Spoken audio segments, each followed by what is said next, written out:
Yıldızlara yürürüm senle.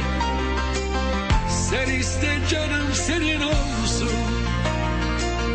Seninle her şeye varım ben. Sen benim uğurlu yolumsun. Yıldızlara yürürüm senle. Sen iste canım senin olsun. Sen her şeysin. Canımı canına katabilirsin. Çağırsam senden beni şu ateşe atabilirsin. Sen her şeysin. Canımı canına katabilirsin. Çağırsam senden beni şu ateşe atabilirsin. Sen benim için teksin bu dünyada.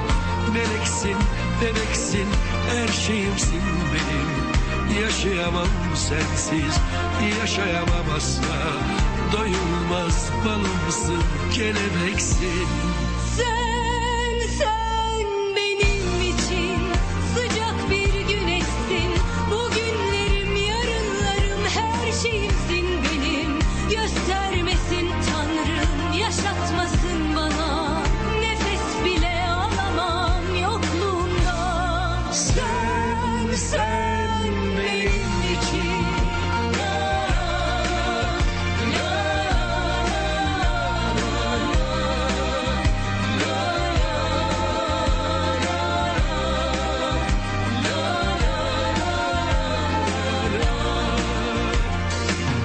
Seninle her şeye varım ben.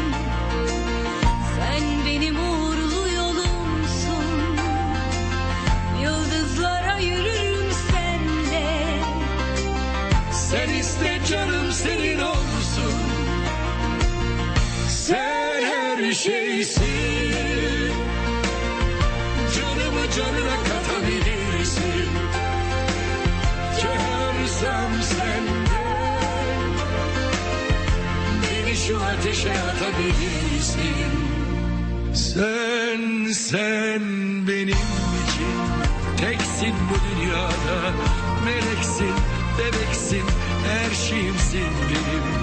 Yaşayamam sensiz, yaşayamam asla. Doyulmaz balımsın, kelebeksin.